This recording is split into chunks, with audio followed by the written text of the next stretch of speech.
Good evening, ladies and gentlemen. Good evening, Dragons. My name is Matt. And my name is Darren. And we're from Positech Enterprises, and we're here to talk to you today about loss prevention of physical devices. For example, recently, a certain US Republican presidential candidate, Mitt Romney, had his accountants broken into, where all his private tax returns were stolen from there, and he was attempted to blackmail him for $1 million. Our solution to this, SafeZone, is in two parts. Technology embedded in a device and a proximity RFID token that the user has on their person, either as a key fob or a credit, or an ID card. And it's quite simple, really. As soon as the user becomes detached from their device, away from their device by more than a metre or so, the device instantly locks, it is encrypted, and the data is then safe.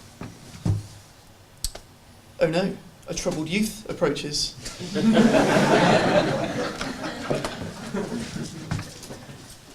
Good news though, we had SafeZone installed on that system, so the data is already encrypted and safe. And when he gets home, he's got nothing more than a paperweight. Our solution gives an extra layer of security with no user interaction, and we believe this is a very powerful proposition that I'm sure you'll agree with. Initially, we're going to offer a USB nubbin, so we can retrofit our solution to existing laptops. But as our business grows, we intend to license with partners such as HP and Dell, so that the technology is already built into the devices that are purchased.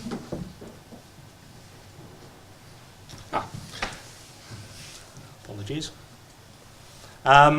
We also hope to eventually move on to other mobile devices, and although there are other products on the market that offer data protection, such as McAfee and their Total Protection products, that is just software and it's just data. It doesn't actually offer any deterrent or any security for the physical device themselves.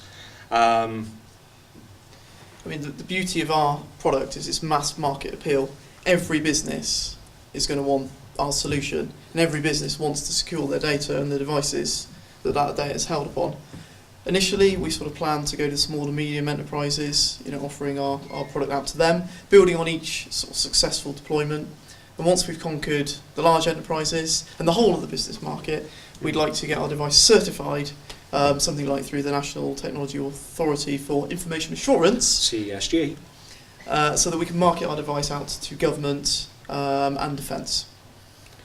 We're looking costs of around about £1, £2 for the device, sales of around about maybe £6-7 per unit. Obviously there'll be a scalable cost depending on units ordered, discounts for large orders, etc. So can I just remind you of the unique proposition that we're pitching today? Our device prevents or helps mitigate the physical equipment theft and the data and intellectual property that's on those devices, and most importantly safeguards your reputation as a business. We believe our device is extremely good value and offers a very quick return on investment. For the Dragons today, we'd be looking for an investment to get our business off the ground and also to utilise your very good contacts. Thank you for your time. We'd like to open the floor to questions.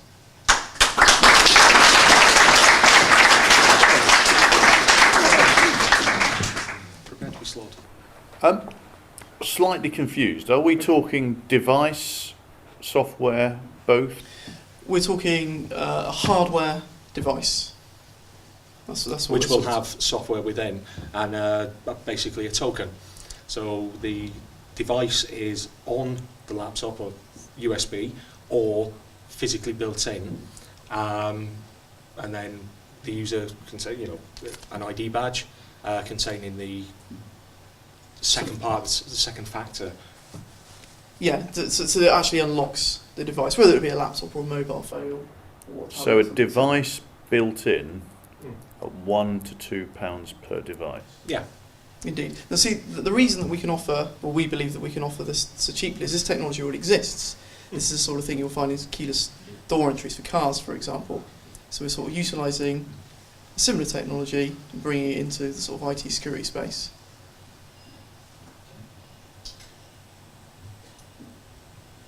You say you're going to target the SME market. Yes. Now, I think that's a market under an awful lot of pressure in this environment. I mean, do they really need this product, and do they know they need this product? I think that, you know, it's becoming more and more common for thefts of intellectual property and devices. You know, I mean, there's some statistics that suggest that 1 in 10 laptops out there today will be stolen at some time. So even you know, a small business, I think, will realise the sort of value in the solution that we're offering today. You say can you tell me about the competition that's out there, and how's that competition performing?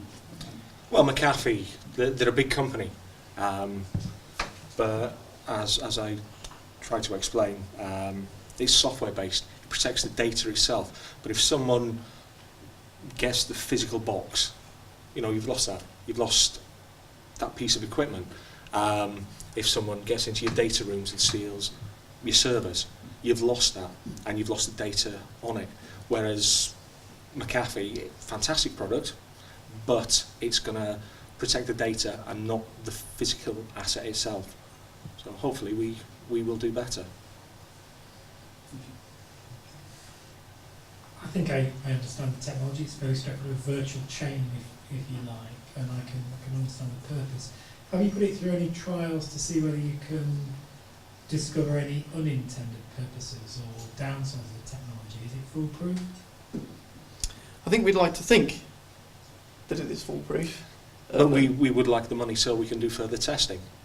I mean, we've got proof of concept back in the lab, and it works. And what about, you know, funny instances where it works in a weird way? Anything like that? I've written down here when I go to the toilet or something like that. Well, see, that's the benefit. You know, if you happen to sort of, you know, wander off for a comfort break and leave your, you know, your workstation unattended, then this is great. This, you know, this technology is going to, you know, prevent any sort of misuse of what you've left behind. Okay. You talked about technology being analogous to keyless technology Yes. in cars. As somebody with an intellectual property background, I can imagine that there is a series of patents around that technology. Are you confident that you're not infringing that technology here? Well, as far as we're aware, no one's using that technology for what we're attempting to do with it. So hopefully we're okay with that. So you'll need to check the patent to make sure it's... we would have to check the patent down in Yeah. Newport, but I mean, we're going to be hopefully using open source software as well, so we can kind of skew round some of the issues there. But you know, we won't have to patent our ideas as well, so we should be okay. You talked about the cost to the customer. What you didn't talk about is the cost to develop. Okay. On your particular package, you're talking about both the software and the manufacturing of the device. So how much is it going to cost to develop? How long is it going to take? Okay, well, for an initial investment, we're looking for something around the sort of 100,000 mark, with a good 70% or 70,000 being used for research and development to actually bring this product to life. The reason why we think that, you know, we can do it for, you know, such a good value is because, as I sort of mentioned before, the sort of technology does already exist, but slightly in a slightly different sort of purpose. So And it's skewing it to our aims as opposed to how it exists at the present. Okay, sorry to cut you off. That's time. Thank you very much.